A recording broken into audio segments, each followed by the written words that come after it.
He awakes by day, goes to his regular job in a regular town. He talks to his regular friends and colleagues. None of them are aware of his secret identity. By night, he is podcast director, producer, selector, MC, and Reggae Rhythm Update. Just for me! Ignition, liftoff.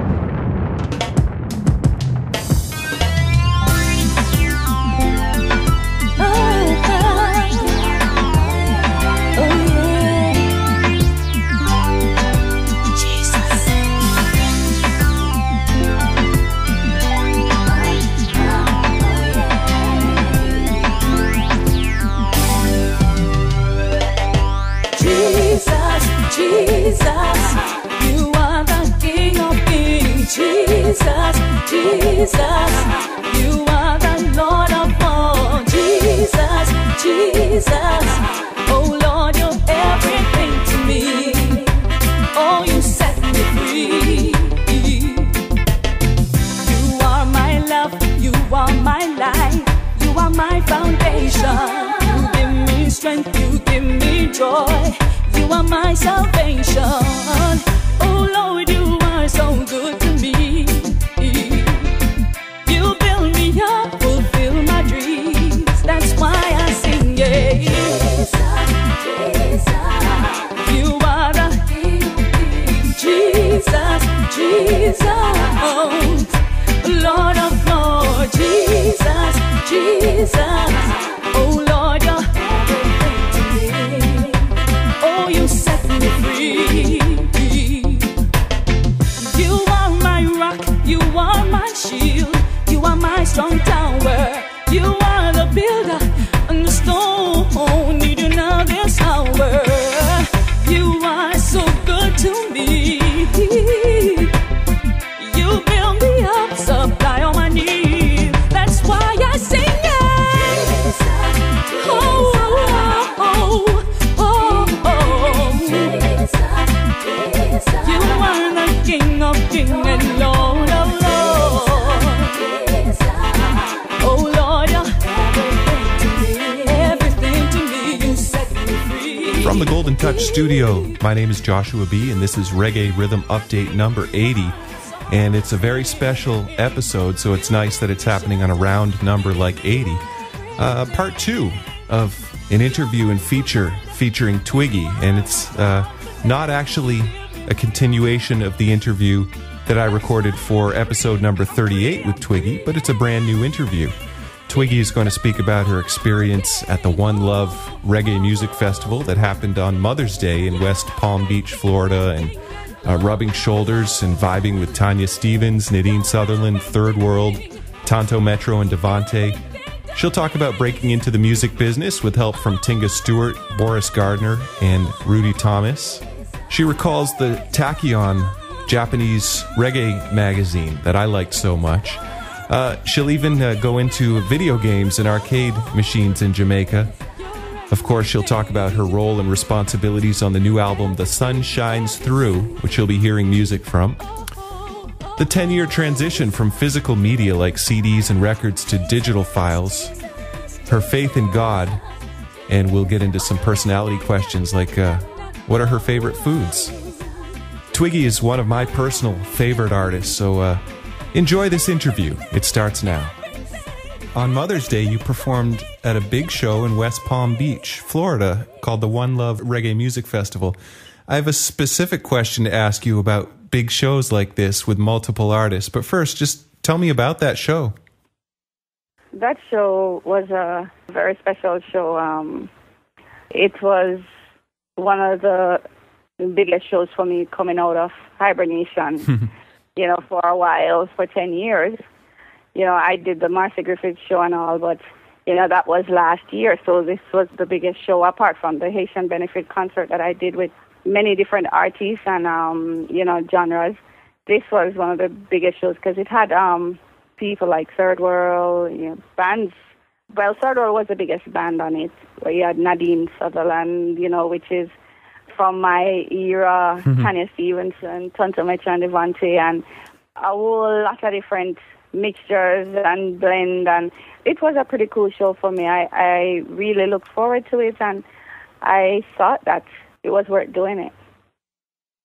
Over the years, you and I have really kept in touch and have developed a friendship, and so I can say and I can convey to people listening that you're a person that's very easy to get along with. But who do you like to hang out with at a big show like this, maybe before or after your performance? Well, to tell you the truth, I never really thought about who I would like to hang out with at these events. I think I get along with pretty much everyone because I know, for the most part, all the artists, and they know me. So as long as we're in the same place at the same time, I'm a pretty sociable person, and as you say, yes, I'm very easy to get along with. So I just hang out, where the crowd's at and just have a good time. So you're not going to give me any names of people that you really especially clicked with and just were so glad you got to reconnect with or anything? Oh, you mean for that show in particular? Yeah. I was happy to talk to Tanya Stevenson. It's been like ages, and she's one of my crazy sisters. She is one that whenever we knock heads, it's just fun and laughter, pure comedy. So I was really, really happy to see her. Nadine, I was happy to see Nadine too. Yeah, because as I said, we're all coming from the same era, so we were pretty much feeling like we're all on the same level, and we felt pretty much unified. Tonto Metro and Devante, they're basically my stablemates, so I see them all the time, but it was a good feeling to have them backstage to talk to. And Third World, everyone was pretty cool to hang with. I gave everyone a piece of me for that night. Yeah. All right. Do you have a routine you like to follow when you're preparing for a show? Most definitely, but I'm very impulsive sometimes. It's according to the event and according to the band that I'm working with. If I'm working with a band that I always work with, you have pretty much a standard routine that you follow. And, I'll throw in a few little different stuff in that routine, according to how I feel. But if it's a band that I have not worked with before, or I've worked with them but they don't really know my stuff, I sometimes change up that routine to accommodate the band and to make life easier. So that's pretty much it. And then how about your personal state of mind or anything food or drink-wise, health-wise? Do you start to really get in a mode a day before, the day of the show, or what happens when you actually arrive at the venue? I start getting in a mode from about weeks before the show. Because, as I said before, if it's a band that I work with all the time, you get into mode maybe about 3-4 days before the show. But if it's not a band that I work with, I'm pretty much creating stuff in my head. I will not sleep at night, trying to go through a routine with myself before I actually get into a rehearsal with the band, so I can actually take them through the routine easily. I do not just go in and just rehearse some songs and then go, okay, see you later. I try to have some creative stuff, and I'll tell them, okay, I'm going to do this before this, and I want you to play this, and I want you to do this. Sometimes it does not go like that because there are other people waiting, but I go over it in my head. So for weeks, I'll be creating and working out the whole show in my head. As for the day of the event, that's when I get a little bit more serious because it's the day of the event, and this is when push will come to shove. So I got to get it right. I got to get it perfect in myself first. And then when I go up there, I can get to utilize what I have with the band and make it work for everybody. Forgive and forget. Can we forgive and forget?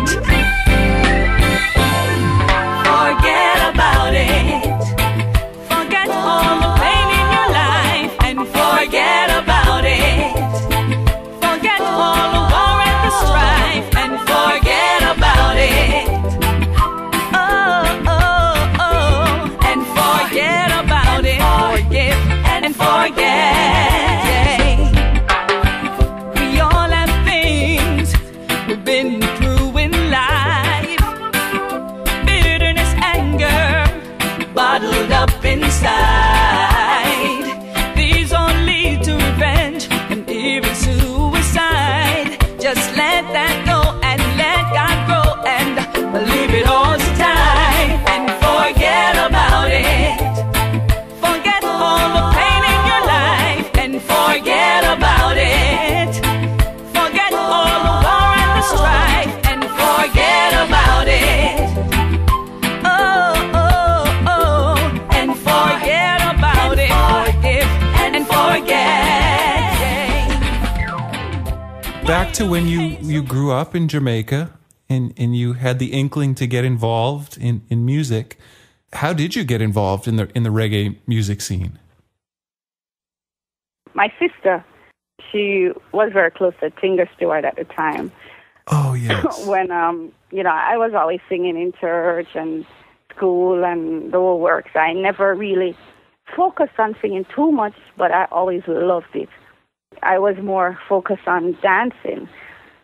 But, singing was always a very special thing for me.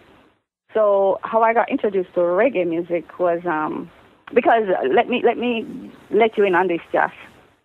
Before I got involved in reggae music, I used to love house music and club music. I used to think that's what I'm gonna sing, disco, something. Yeah, I never ever used to listen to reggae music like that because I was never exposed to it in my house too much. Yeah, my mother, you used to hear it on the radio from time to time, like going to school and just playing the radio like on weekends. But I was never really exposed to a lot of reggae because coming up in Jamaica, they played every kind of music on the radio, and so I used to listen more to like pop. Pop was my thing. So when my sister introduced me to Tinga Stewart, she told him that I could sing. He said, okay, I'll give her an audition. And he took me into the studios, and he says, okay, here's a new song I'm doing. My audition for you is for you to do the background vocals on this song. That was my first time in the studio. That was my first time that I would ever try doing background vocals professionally. I used to know that I used to be able to sing with these different voices in church and school, but that was where the real challenge began. And it was very easy for me. It was very easy for me. I did the background vocals, and Tinga Stewart was very pleased with it. So he took it and he introduced me to like Boris Gardner and Roddy Thomas and quite a few more greats in the industry, and that's where it all started. They started working with me, doing jingles, doing music, allowing me to open for them on their shows, especially Boris Gardner. And that's where it all started. Boris Gardner has a great voice. He's a real crooner, so that must have been a nice education to hear such a good singer like that. Yes, and he's a perfectionist. He's very meticulous where the music is concerned, so you do not get away with anything. So I think that's where a part of my discipline in music, maybe that's where I've learned, how to be disciplined and not to settle for less and to always work with a spirit of excellence.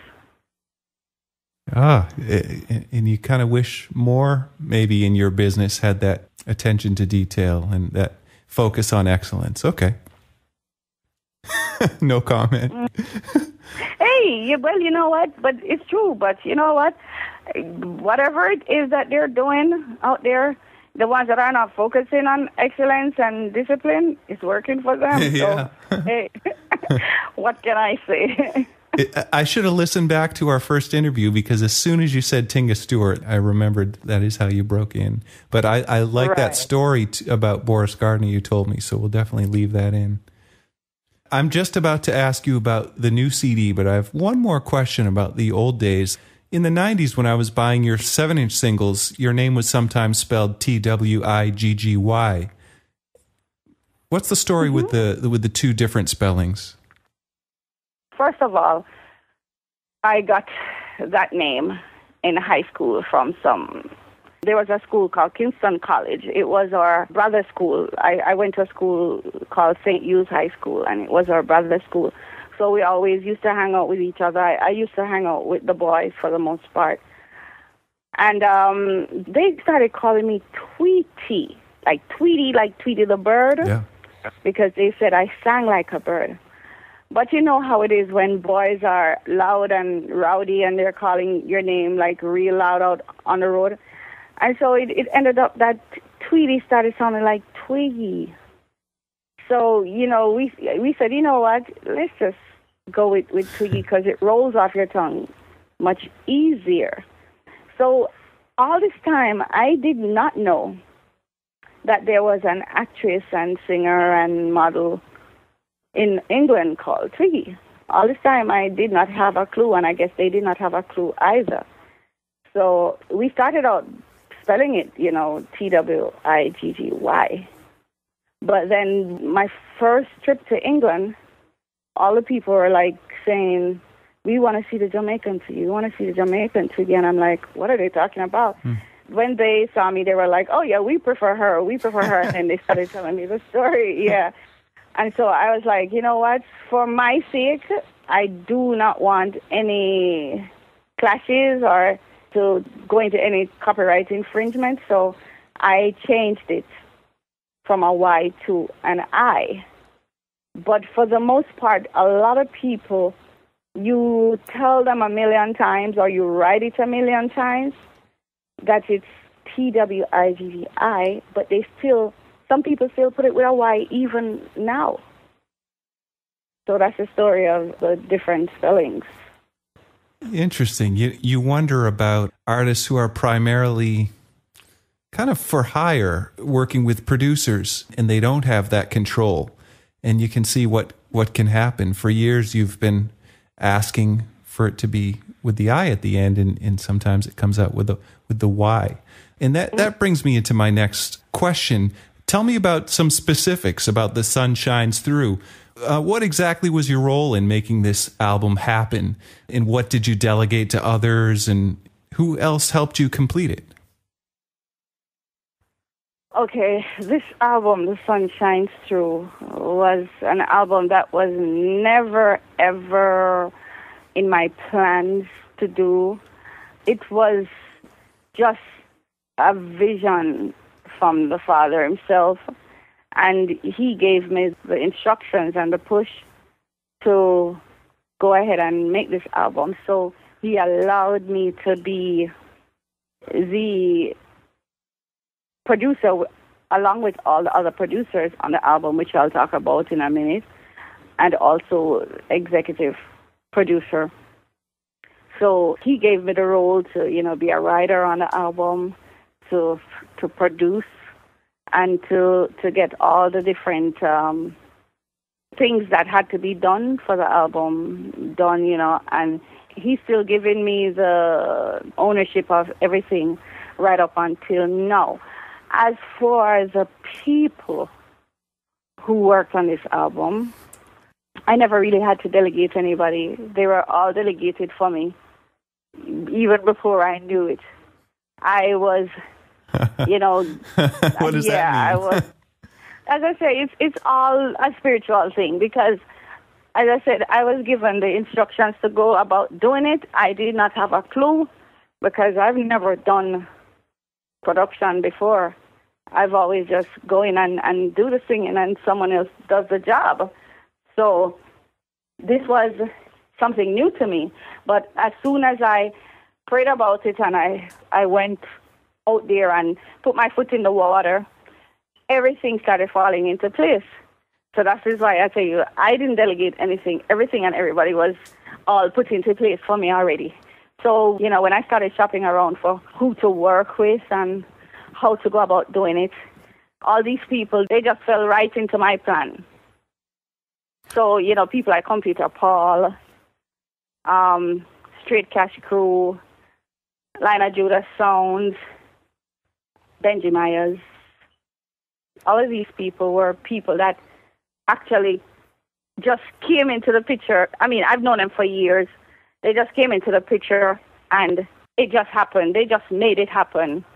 And I just went with the flow. It's just like, I'm going to tell you an example. Benji, for instance, when I wanted to do the title track for the album, The Sun Shines Through, I prayed about it and I said, who can I get to play this? Because I dreamt that song. I actually dreamt that song, the music and everything. So I wanted someone to play it exactly how I heard it in my dream.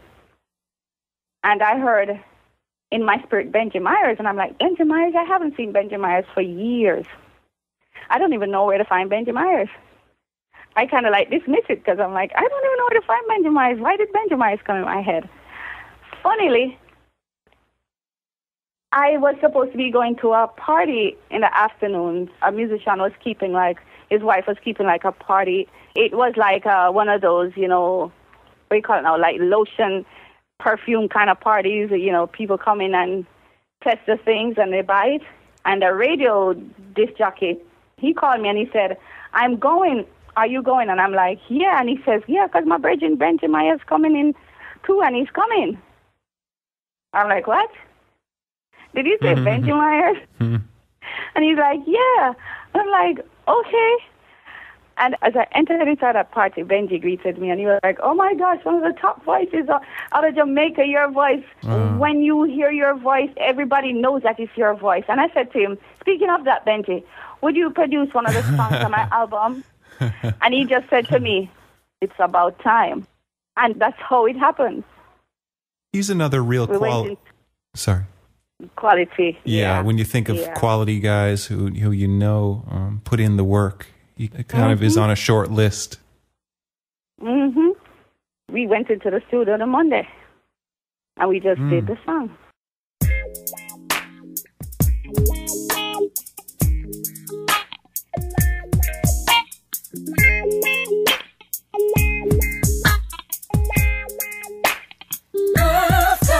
Too far to turn back now. I'm not gonna worry.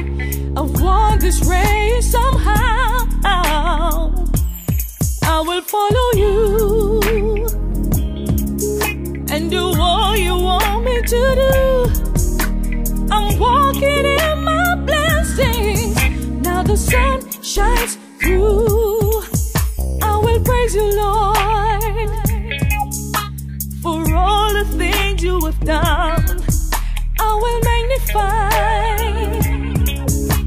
embrace your only Son. Oh, I had to push through, but now the battle is won. You here for me with such great love. I'm walking in peace from above. I've come too far to turn around.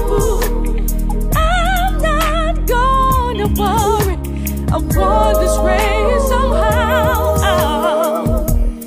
I will follow you and do all you want me to do. I'm walking in my blessings. Now the sun shines through. As I said, everything was all into place. It was just for me to walk into obedience as the Father gave it to me. And I did just that. And so that's how this album came about. And, still going strong. The label on the back of the CD says Rymar Music. Tell me about that. That's Richmar. Richmar, okay. That's a mixture of my husband and myself. Our names combined. Yeah, okay. Yeah, so that's our label. Okay, so your husband is also... I didn't know that he was in the music business at all, so that's interesting. Well, he was never in a music business. He has come from a musical family. He has a very strong musical background, but he was never a part of the music industry until, we came together, and just as a form of support, he's here for me, whenever I need him, regarding the music. So whatever ideas, creative ideas, or whatever way he can help musically, he's always here for me. How many years have you been married? 11 years. Oh, congratulations. That's great. Long time. For this album, how did you approach your rhythm choices, and how does that affect your songwriting? This is a long question. So were you writing for certain rhythms, or did you write and then ask for a certain rhythm to be produced to fit the song? And did it kind of change around on every song on the album? I dreamt 3 of the songs. So I had the ideas in my head, the rhythms for the most part, the melodies. So there were a few changes in 2 of them, but they were basically what I dreamt. Apart from that, I just went along with the flow as the album evolved. Some of them, they ended up on rhythms, like, I go to a studio and they say they would love to do something for my album, and they end up letting me hear some of their rhythms and stuff. And I just write songs and put it on them. Computer Paul, he told me he wanted to be a part of it, and when he gave me a rhythm to work with, I sat there and I wrote the song in about 20 minutes and voiced it, and then flew to Florida. So that's how the song with Computer Paul and myself, how that came about. So it wasn't something that was planned. I didn't write the songs and put them down and hope to find people to play the rhythms or dictate to anyone. Everything just flowed, apart from the ones that I dreamt, as I said before. Everything else just flowed. Reaching Out to You is classic Twiggy. As a matter of fact, I'm going to be working on a video for that song soon. People are really liking that one? Yeah, it was on one of the reggae charts in South Florida for weeks, Oh, okay. Yeah, so it's quite popular and familiar to the people.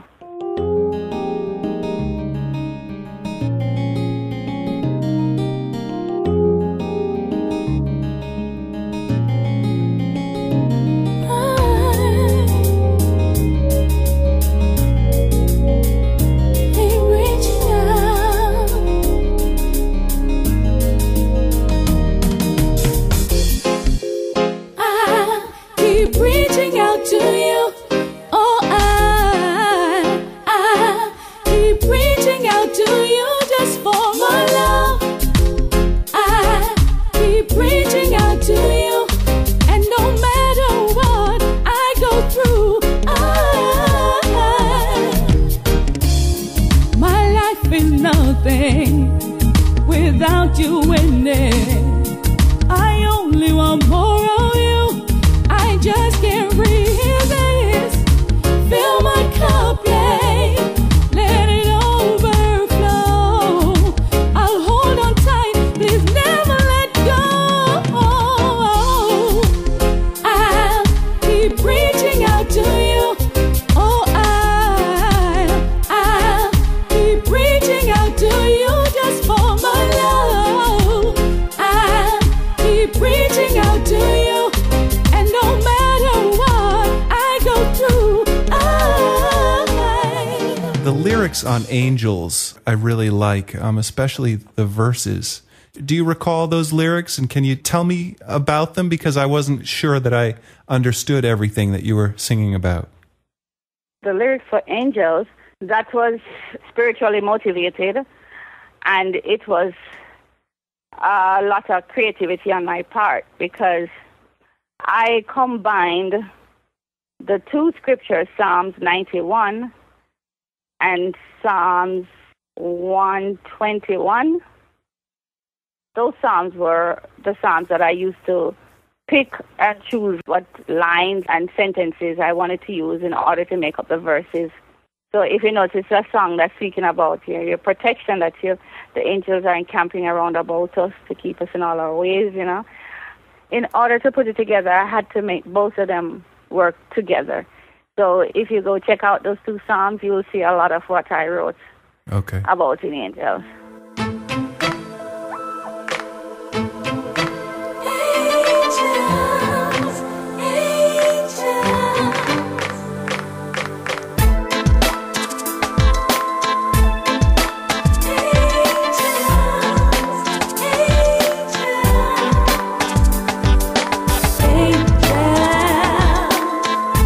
I'm so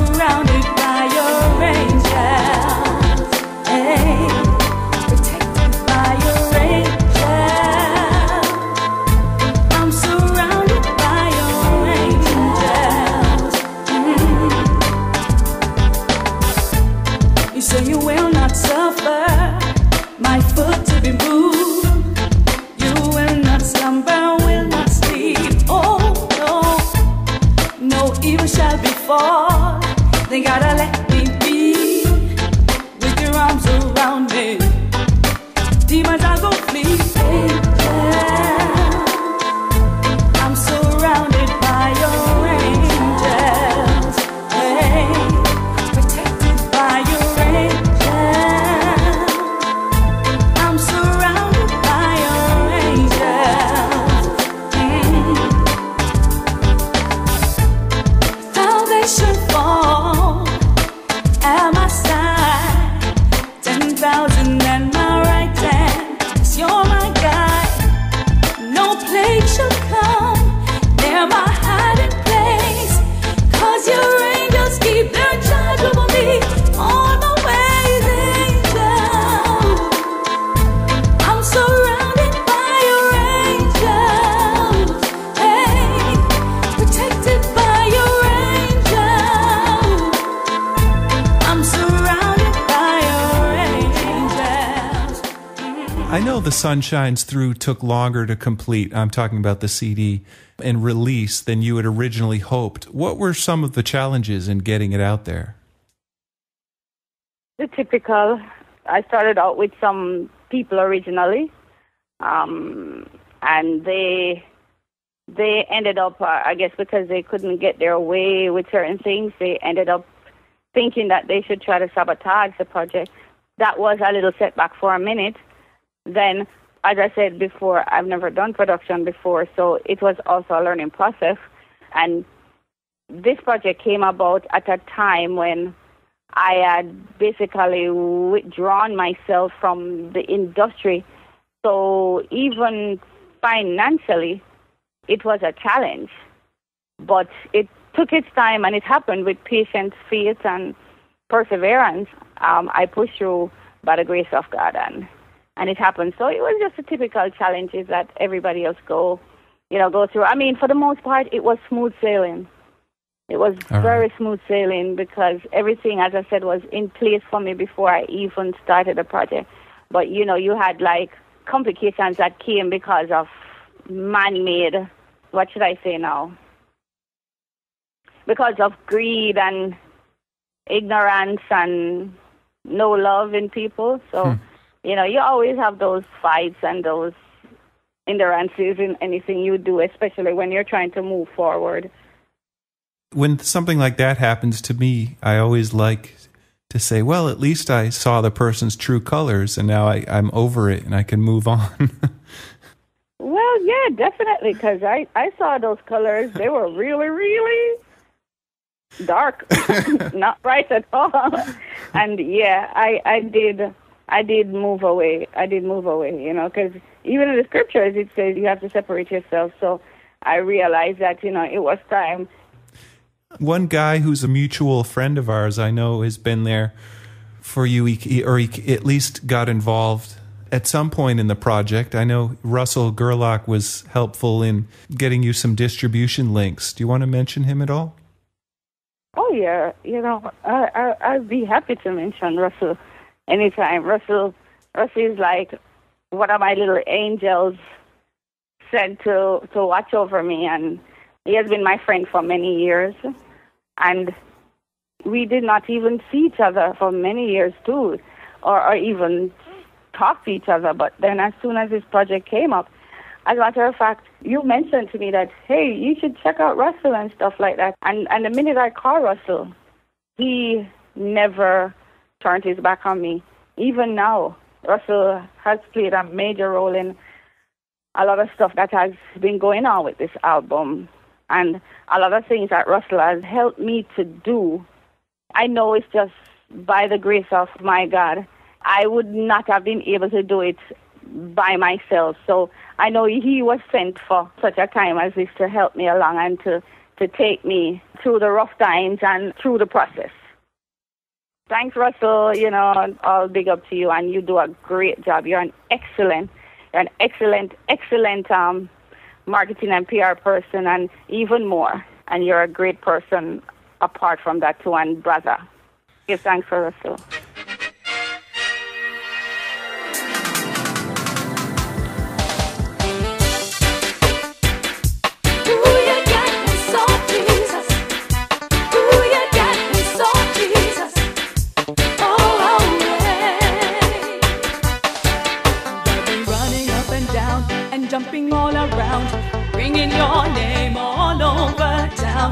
spreading of the word on the streets and on the phone. With God I never ever feel alone. You have my heart, Jesus. I'm eating from the palm of your hand, Jesus. Now I know I understand, Jesus, why I am so full of your love. Oh, you've got me singing about your name and dancing without shame. Oh, love is different, it is not the same. Like everyone else, can't keep it to myself. Can't ever put you up on a shelf. Because people, they are seeing the newfound life I'm living. And I will just keep going. With your love I have no fear. You have my heart, Jesus. I'm eating from the palm of your hand, Jesus.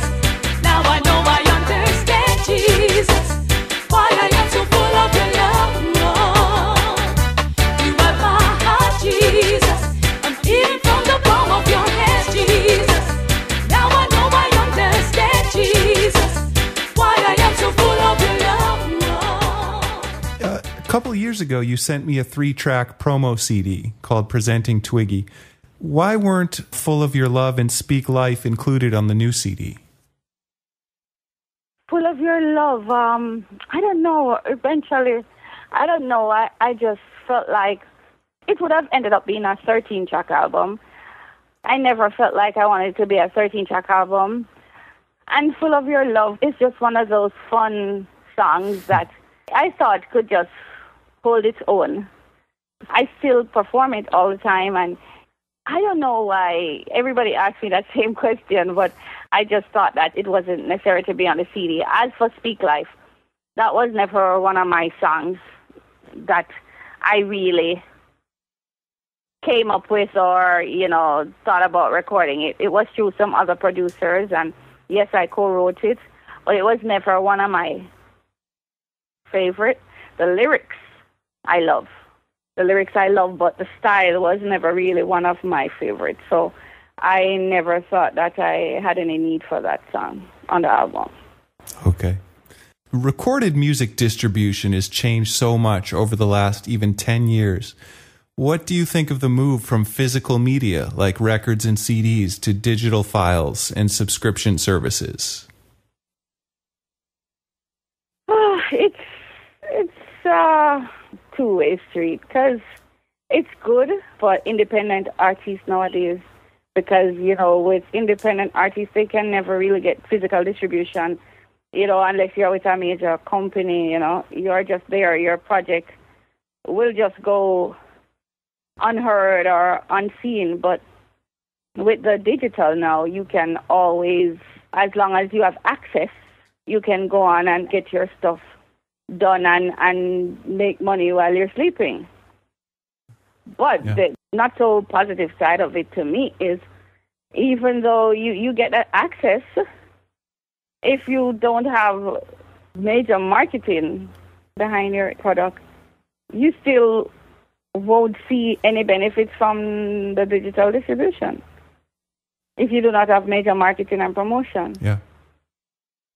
So it's half and half for me, because you still have to put a lot of work in, even though it's digital. Yes, you can always send people to your link and stuff, but you have to promote it in order for people to want to go to your link. And yes, people might know you and know your name, but if they don't have something to pull them to it, then your thing will just be up and nothing is happening still. So it's good, though, overall. I think it's a good idea. But, we have to be careful, too, because there's another digital side where people just download your music and just take your music. So, but I'm loving it. The thing that's bothered me most over the last 10 years with this shift is that we're almost there where a CD is passé, yet we still don't have a distribution system to get the full uncompressed music to people. Yeah. The biggest music store on the planet is iTunes, and you're still getting compressed music that is not lossless. It is lossy compression. And there are studies that say you lose some of the emotion in the music when you take out these things. Yeah. And the other thing is there's a whole generation of young people growing up listening to lossy, compressed music, and that's what they're used to, and they don't know anything else. So those are my problems. Yeah. Yeah, that's a problem, yeah. And the next question really is what it's all about. Where are you at this point in your life in terms of your personal faith in God? I'm at a different level now with my faith. Since growing up and even recommitting, I was going through a learning process. I was taken away from everybody and from around all my family members, really, and placed in a very quiet place where I just had to stop and learn and listen. And, I was in a very small church. But since, for the past couple of years, I have grown in a whole different sense of the word growth. Because I have not been growing in the tradition of what I've learned over years as a child growing up. I have been going past the traditions. So the Father, through His Holy Spirit, has been teaching me more in depth about Him as the Creator and what He requires of His people when it comes on to true worship and obedience. A lot of it is not the typical that you learn in the congregation. A lot of it is way deeper than that, but it is very simple. So I would think that I am at another level in my faith with the Father, but my love for Him has grown stronger and stronger, and I feel the same way where my God is concerned, that His love for me has grown stronger and stronger, and the challenges are more because I am now more knowledgeable, and I am walking on a path more of wisdom than just, in the tradition of men. So, and it's His wisdom, by the way, not my wisdom. I think I'm at a place now where I'm a little bit deeper. Not to blow my own trumpet, though. When you say the challenges is greater, is that because you have a better understanding of God's expectation for your life? Yes. Because, for one, as I say, you're stepping out of the box. You're stepping away from the traditional things that you have known as a child for years. So when you step out of that, you will automatically come under fire, even from the congregation, because you are speaking with a different kind of knowledge and wisdom than they are used to hearing. And some of them accept it and some of them don't. So you will have people that will look at you like you are either rebellious or you're losing it, while some accept it. On the other hand, now, spiritually, the challenges are even greater too, because you have learned the real and true truth of how to live for the Father and how to walk in His ways. You realize that there are certain things you have to put aside. You have to drop a lot of stuff that you thought was the norm, and in so doing, you end up offending Satan, so to speak. So, he's gonna be on you for a minute. Let us walk a mile and find some love. Oh, more love, more love, more love. Yeah, we need more love and understanding. More love, more love, more love. Yeah, we need more love and understanding. More love in a Jamaica, my island. More love in a Africa, the motherland. More love in America, yeah, yeah, yeah. More love all over the world. We need more love.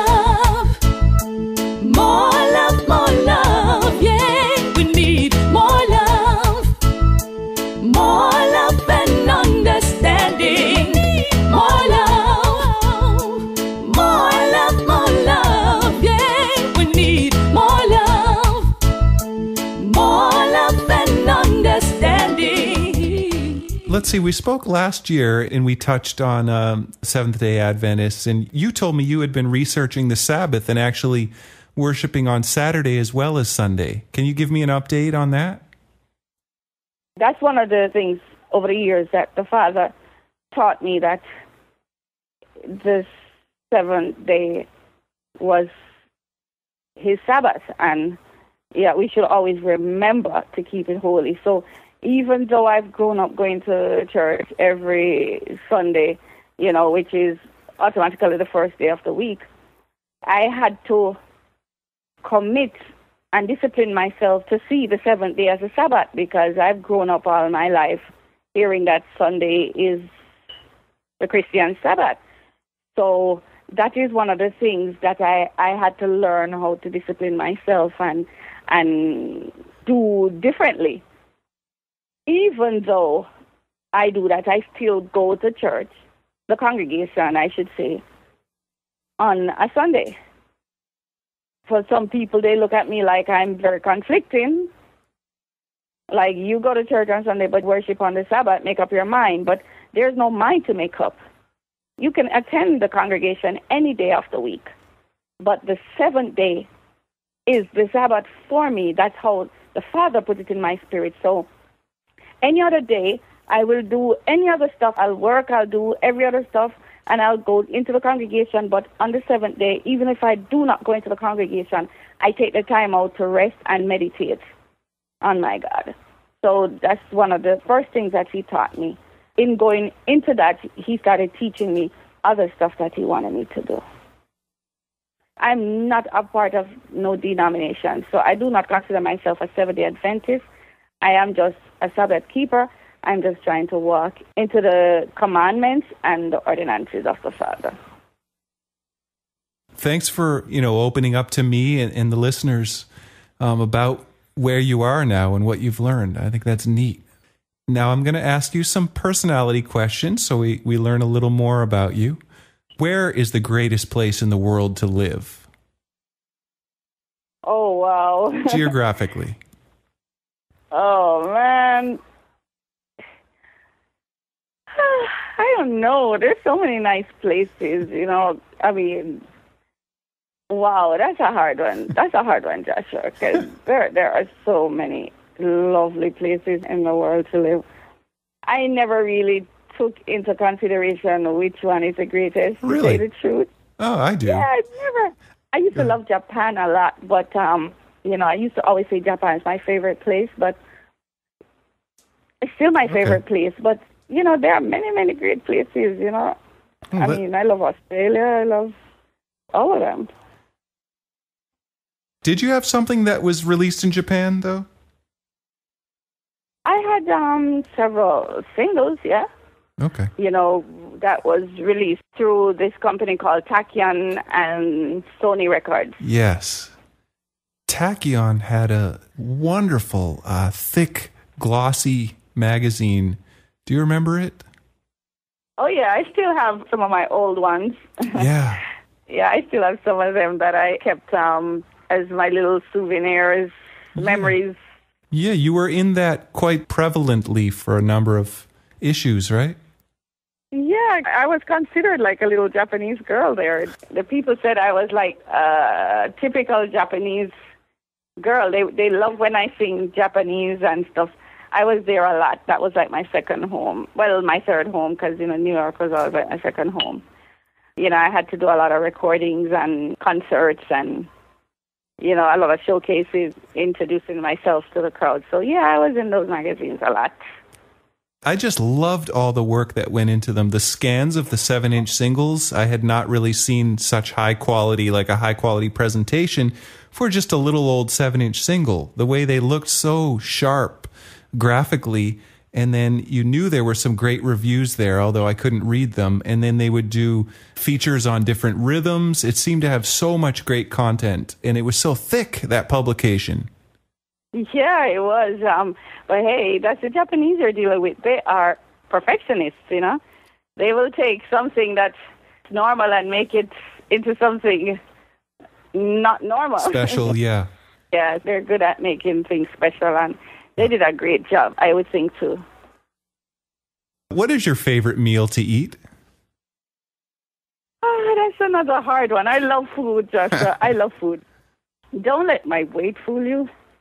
I know a lot of people think I don't eat, but I love food. I love every single food. But if it's Jamaican, I have no favorites. Everything in Jamaican, especially spicy. All the spicy foods in Jamaica, they're my favorites. But worldwide, Thai food is my favorite food. Oh, mine too. That's funny. In fact, my cat is named Thai. Oh, yeah. I remember. I've seen pictures of your cat. Cute. Really cute. All right, so it's Thai food then. Tell me about a few of your favorite restaurants, all-time favorites, whether in Florida, Jamaica, wherever. Oh, boy.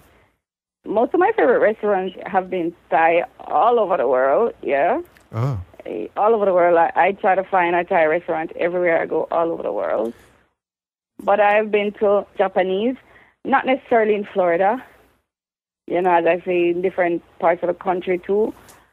My favorite restaurants overall has been Thai, really. To me, it's the best value and the best taste, and you're not doing too bad health-wise either. There's usually a lot of vegetables. Yes, and it's not greasy. And the vegetables are not overcooked, so you're still getting some of the goodness. And it's spicy. Ooh. Yes. So what's one of your favorite dishes at a Thai restaurant, or a couple? Before I stopped eating shrimp, I used to love shrimp with basil. Okay. I love the Thai curry, the yellow curry. Mm-hmm. And I also love the fish, the way how they do that big fried fish. And they put the sauce all over it with the rice and stuff. I love everything Thai, but, those are some of the ones that I always go after. The fried rice. The fried rice is always so cutely decorated with the carrots and stuff to the side or on top of it. And it's a little sweeter than the Chinese fried rice, but it's so good when it's done well. The spicy basil fried rice can be very hot and delicious. Oh, yeah. And me, I take spicy to the hottest level at Thai. I do not hold back, so everything for me is like super spicy. So you're asking your server for the chili sauce? Yep. Okay. You and I are, I think, right about the same age. So you grew up, as I did, when arcade games and video games were big, although I don't know if they reached Jamaica, say in the early 80s, like Space Invaders, Pac-Man, that kind of thing. Do you have an all-time favorite arcade game or video game? Not really. I was never really exposed to the games. Okay. And, my younger brother was never into video games when I was younger. They were in Jamaica, yeah. But you had to go to certain places in order to go play those games. And, you had to pay money and stuff. And I never really got the chance to go out a lot because I was very sheltered. I am the baby in my family. So no, I was never exposed to any of those. But in growing up and seeing these games and remembering them now, I know I love, I love to watch people play Pac-Man. And the Atari, that little Atari game. Eventually, when we got older, we had an Atari in the house. The 2600? I don't even know if it's 2600. I just know there was an Atari game box in the house. Right. And then it moved up to Nintendo. And then, from Nintendo, it started, just going further up until we're now at Xbox or something. Yeah. So, to tell the truth, I never really had a favorite because I never knew how to play them anyway. I still don't play a lot of video games. My husband is a game person. Right. He grew up on these games, and he is still a game head. Tell me about the arcade scene in Jamaica. I know when I visited Jamaica a few times, I wondered if there were arcade machines anywhere. I was wondering if I could find some old ones to play. And the rare times when I'd be dragged along, inside a bar or something, and bars are very boring to me because I don't drink. Mm-hmm. But, there would just be like a gambling type of game. I didn't see any real, what I would call arcade games. So what do you remember from back in the day, the 80s or whatever? As I said before, I never really went to the arcade, but there are lots of good arcades in Kingston. You just have to know where to find them, you know, apart from the bars. The bars are really limited, where you might find a little one box. Yeah. And you play, you know, you see the Atari or something. I mean, what should I say? Not Atari. It's like video slot machines. Right. I would see a lot. Exactly, that's what you would see. Yeah, but they have very good arcades in Jamaica.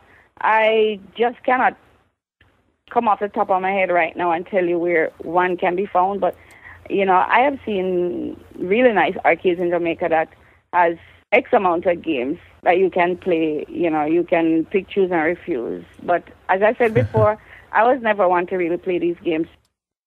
I always love to hear those little tidbits, so that's cool. Even though you didn't play, I still think that's kind of neat what you did tell me. I'd like to thank Twiggy so much for spending some time with me and the Reggae Rhythm Update audience. If you'd like to visit Twiggy's website, it's twiggymusic.free.fr. And remember, Twiggy is Twiggi. And if you haven't checked out part 1 of the Twiggy interview and feature, there's a lot of background on Twiggy and her career in the 90s, singing background vocals for all the Penthouse and Shocking Vibes artists, including Buju Banton. That episode is number 38, so just go to rhythmupdate.com and check out episode 38. We'll talk to you next time. Audio comments to 617-297-2557.